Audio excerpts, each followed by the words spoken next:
Um rei estava morrendo. Suas conquistas enchiam pergaminhos. Seus inimigos tremiam só de ouvir seu nome. Mas agora, no leito de morte, Davi não fala de batalhas vencidas ou tesouros acumulados. Suas últimas palavras revelam algo muito mais profundo, e muitos cristãos perdem completamente essa lição. Bem-vindos ao episódio 102 da série Gênesis a Apocalipse.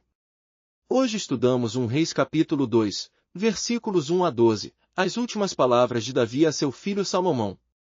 E essas palavras contêm segredos sobre liderança, preparação e o que realmente importa no final da vida que podem transformar como você vê sucesso e legado. Primeiro, vamos ler o texto sagrado diretamente da palavra de Deus.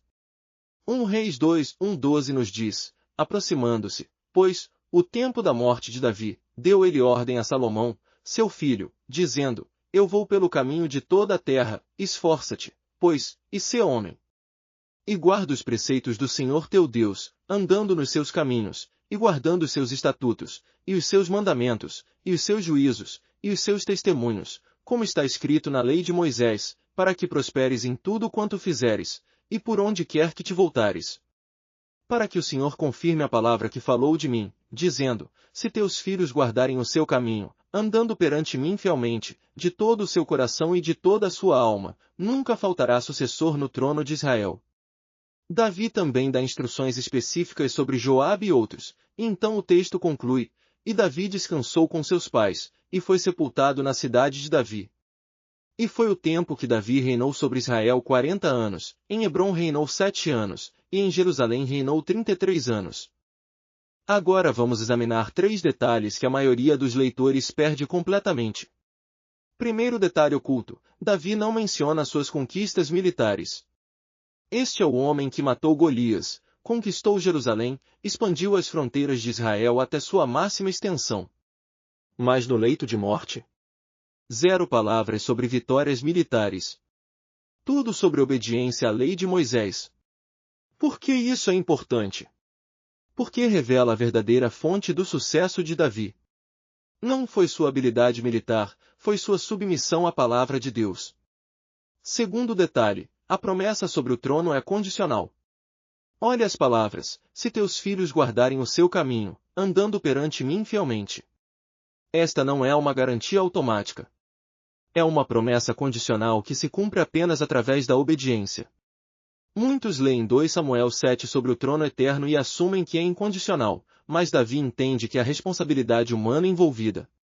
Terceiro detalhe crítico: as instruções sobre Joabe e Simei. Davi não estava sendo vingativo, estava executando justiça adiada. Joabe havia assassinado Abner e Amasa em tempo de paz, violando as leis de guerra. Simei havia amaldiçoado o ungido do Senhor. Davi, em sua misericórdia, havia adiado o julgamento, mas a justiça não pode ser esquecida permanentemente. Salomão precisava entender que liderança piedosa inclui aplicar justiça, mesmo quando é difícil. Para entender completamente essas palavras, precisamos do contexto histórico e cultural. Primeiro, o contexto da sucessão real no Antigo Oriente Próximo. Normalmente, quando um rei morria, havia instabilidade, revoltas, tentativas de golpe. Os filhos brigavam pelo trono. Vizinhos invadiam durante a transição. Mas Davi está estabelecendo algo diferente, uma sucessão baseada na obediência a Deus, não na força bruta. Segundo, o contexto da lei de Moisés. Em Deuteronômio 17, 18, 20, Deus havia ordenado que qualquer rei futuro de Israel deveria escrever uma cópia da lei e lê-la todos os dias de sua vida. Por quê? Para que seu coração não se elevasse sobre seus irmãos e para que não se desviasse dos mandamentos. Davi está lembrando Salomão dessa obrigação fundamental. Terceiro, o contexto da promessa davídica. Em 2 Samuel 7, Deus prometeu que o trono de Davi seria estabelecido para sempre. Mas como?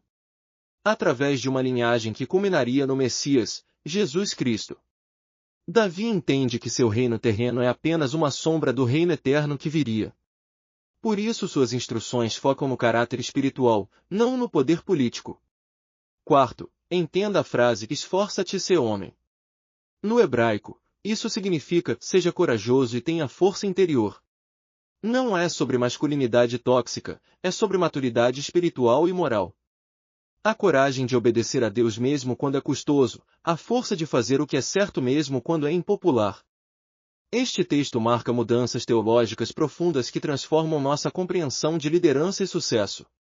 Primeira mudança, de conquista militar para estabelecimento espiritual.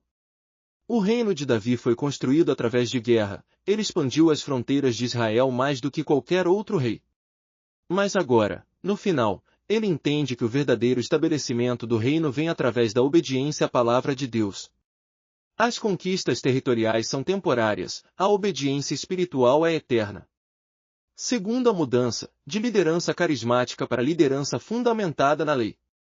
Davi era um líder natural, carismático, inspirador, corajoso. Mas ele não diz a Salomão, seja carismático como eu. Ele diz, obedeça à lei de Moisés. Por quê? Porque carisma sem caráter é perigoso. Liderança verdadeira deve estar ancorada na verdade objetiva de Deus, não na personalidade subjetiva do líder.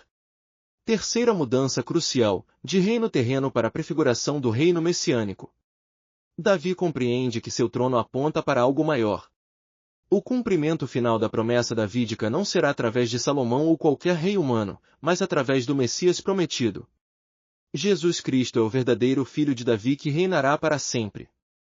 Essas mudanças nos ensinam que o sucesso verdadeiro e duradouro não vem de conquistas externas, mas de fidelidade interna à vontade de Deus. E agora, como sempre, vamos ouvir o que as criaturas de Deus observaram sobre estes momentos que transformaram a história. 40 anos acompanhei este rei. Vi suas batalhas, suas vitórias, seus erros. Mas nunca o vi mais majestoso do que agora, no leito de morte, ensinando seu filho que a verdadeira força vem da obediência ao Criador. Do alto, vejo muitos reinos se levantarem e caírem. Mas há algo diferente aqui. Davi não está passando apenas um trono, está passando uma responsabilidade diante do Eterno. Suas palavras ecoarão por gerações.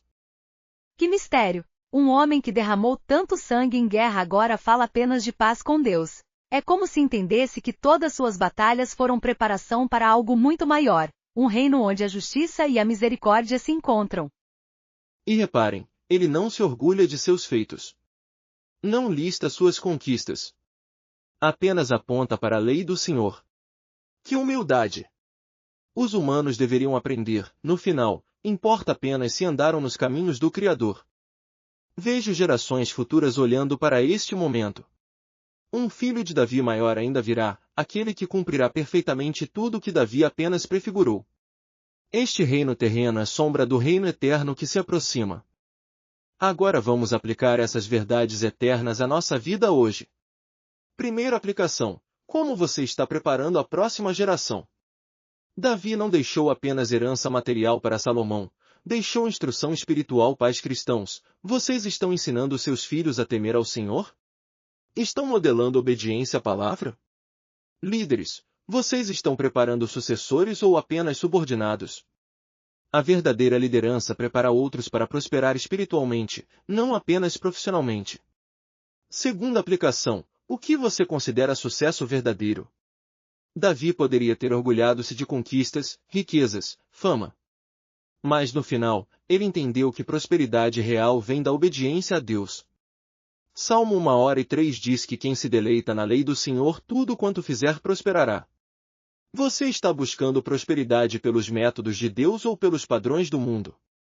Terceira aplicação crucial: sua liderança está fundamentada na palavra? Seja você pai, mãe, pastor, empresário, estudante, você tem autoridade sobre outros de alguma forma. Essa autoridade está baseada em carisma pessoal ou na verdade bíblica? Líderes piedosos, como Davi ensinou Salomão, fundamentam decisões na Escritura, não em opinião pessoal. Quarta aplicação: você compreende que faz parte de um plano maior? Davi entendeu que seu reino apontava para o reino de Cristo. Sua vida também tem propósito eterno. Você não está apenas vivendo para si mesmo, você é parte da história da redenção que Deus está escrevendo. Vamos orar juntos, aplicando essas verdades ao nosso coração. Pai Celestial, Obrigado pelas últimas palavras de Davi que nos ensinam sobre verdadeiro sucesso e liderança piedosa. Perdoa-nos quando buscamos prosperidade pelos métodos do mundo em vez de pelos teus caminhos. Ajuda-nos a valorizar a obediência à tua palavra acima de conquistas temporais. Senhor, para aqueles que têm autoridade sobre outros, como pais, líderes, mentores, dá-lhes sabedoria para preparar a próxima geração espiritualmente. Que não sejam apenas exemplos de sucesso material, mas modelos de fidelidade a ti.